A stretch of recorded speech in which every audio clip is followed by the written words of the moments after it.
Goal now is to talk about the chi-square test. There are two goals for the chi-square test for us, or the chi-square test, let's call him. One is for independence between two variables.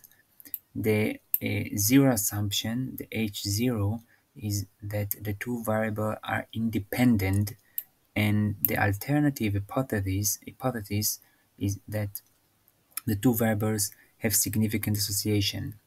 So null hypothesis, no association, and alternative hypothesis, there is a significant association. And by the using of chi-square and calculating the chi-square, we can get the p-value, which can help us to understand if the null hypothesis can be aborted and the H1, the alternative hypothesis, accepted. So this is for independence. It's in the categorical data. Always when you are talking about chi-squared, always when you're talking about chi-square test, you are talking about categorical data, no, not something else.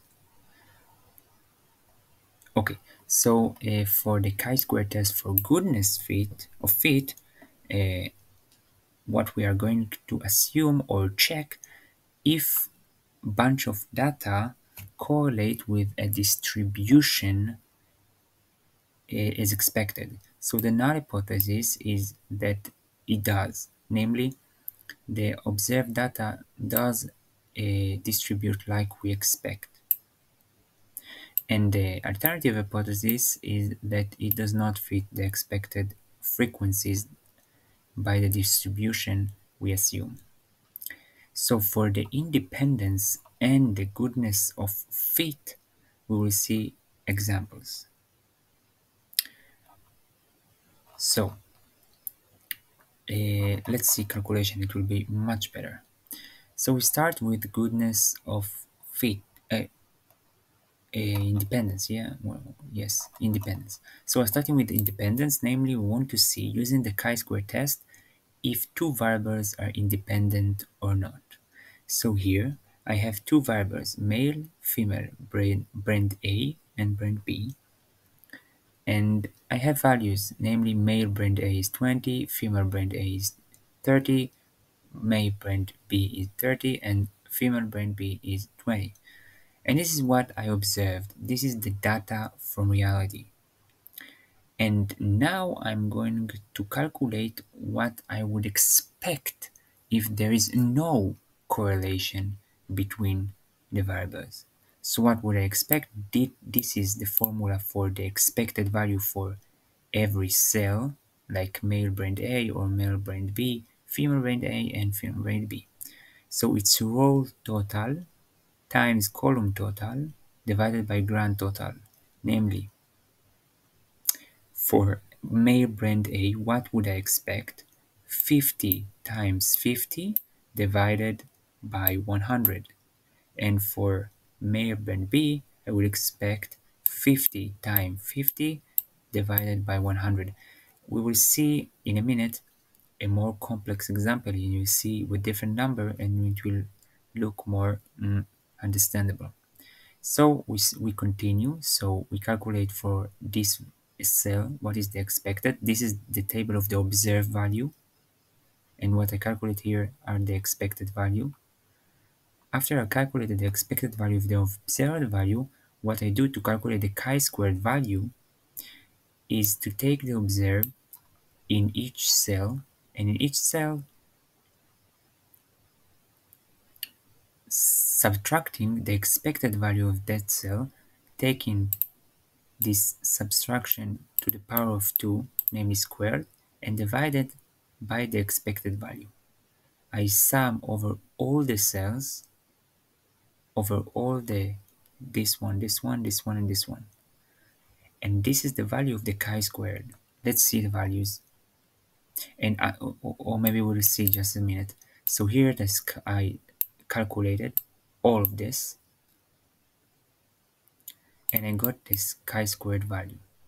Now I'll calculate the degree of freedoms, which is the number of rows times the number of columns, but the number of rows minus 1 times the number of columns minus 1.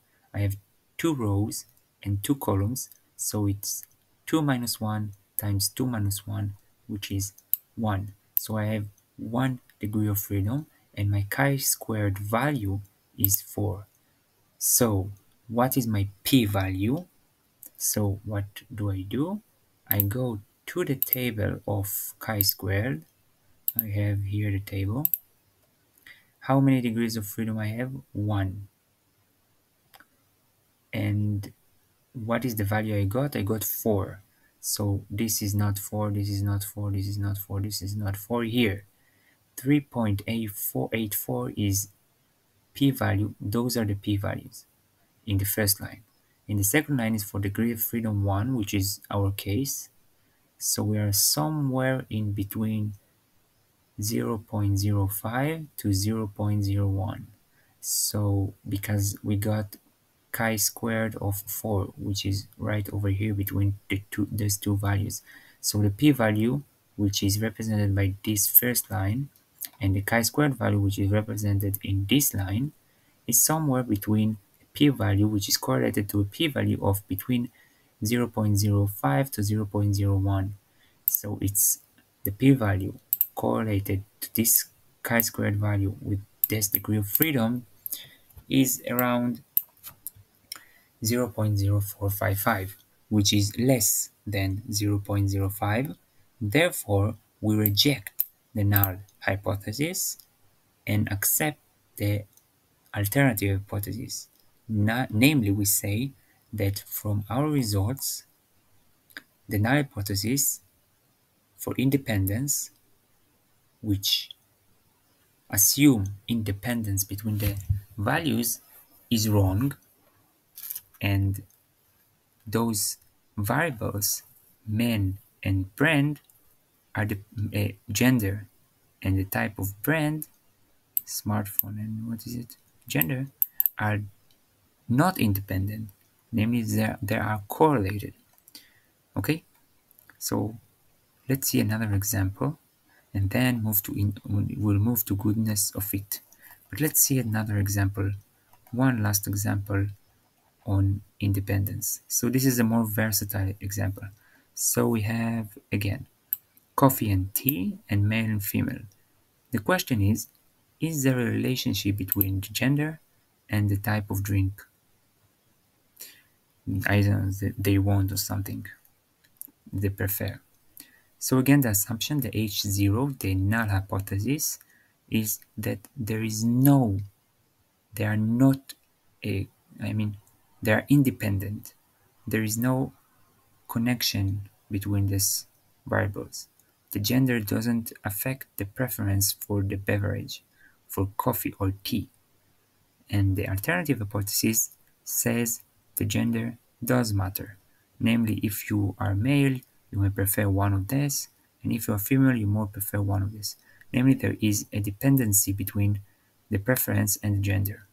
This is the alternative hypothesis, the H1. HF is H0 independent, H1 dependent. So now again we are calculating, this is the observed data, again categorical data, chi-square is 4 categorical data, and this is the formula for calculating the expected values, row total times column total divided by grand total. So let's see how we calculate the cells of the expected values.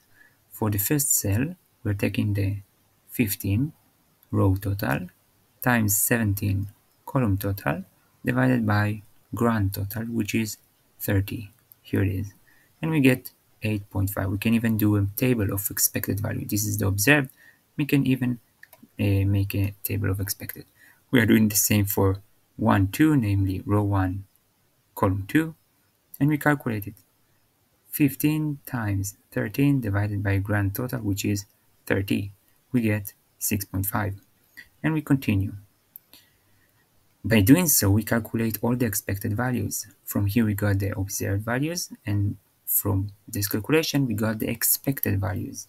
So we can calculate by this formulation for the chi-squared value. And here is the calculation. I'm doing this for this one, for this one. Again, for this one, it's the expected, it's this times this divided by this. For this, it's 15, 13 divided by 30. Okay, I calculate all the expected value. I did the formula, I calculate the formula, I got the chi-squared value, and I have degrees of freedom again.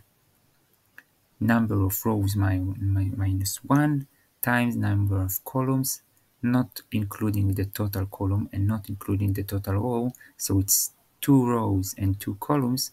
Number of rows minus 1 times number of columns minus 1. This is the number of degrees of freedom I have, as you can see here, and I get 1.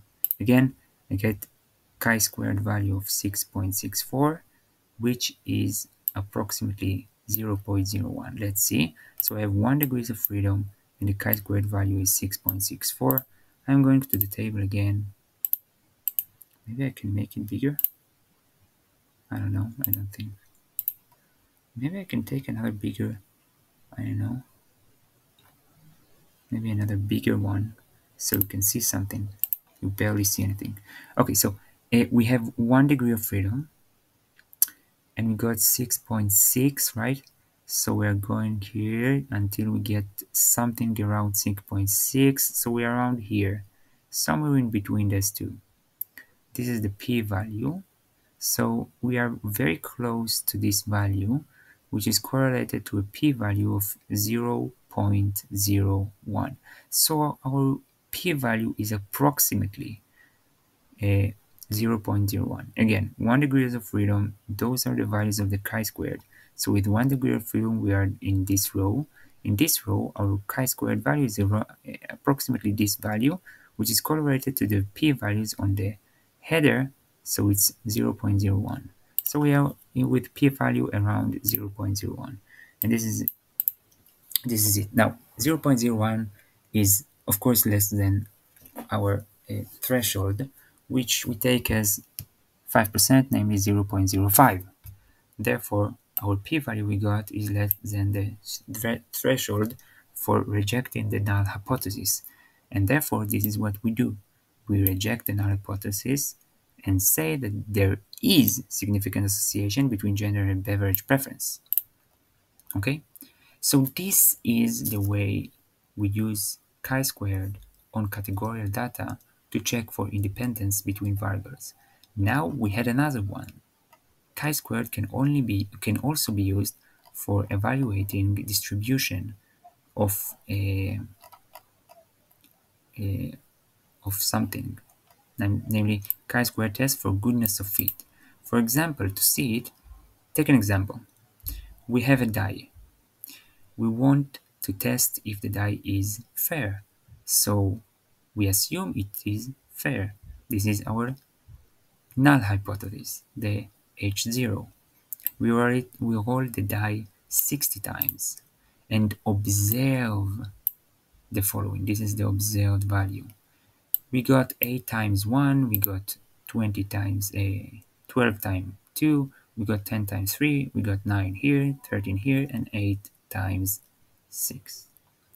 So now we can evaluate if those observed results fit with the assumption of the null hypothesis that this die is fair, namely the die should have the same frequency, which is 6 frequency for each value. Namely, we would expect, the expected is that 1 will be 6th of 60, which is 10. 2, we will get 6th of 60, which is again 10. 3 again 10, 4 10, 5 10, 6 10. This is the expected. Okay, and then when we know the observed, which is this, and the expected, so if the die is fair, we will expect the same value for each result, which is 6th of 60, because we roll it 60 times, so it's 10, 10, 10, 10, 10, 10. This is the expected, so we can calculate the observed minus the expected like we did before, And here it is. For the first it's 8, which comes from here, minus the expected. For 1 we would expect, if it's fair, to be 6th of 60, which is 10. So 10 divided by the expected, take it in squared, this nominator, and for the second value, the observed it is 12 minus the expected. Again, it's fair, expected 6th of 60, which is 10, squared to the taking divided by 10, which is the expected. And again, we are doing it for each of this. And we are calculating the chi-squared. Now we're calculating the degrees of freedom. Degrees of freedom in goodness of fit is calculated by the number of categories we have. We have 6 categories minus 1. So 6 minus 1 is 5. So we have 5 degrees of freedom. And our value for the chi-squared is 2.2.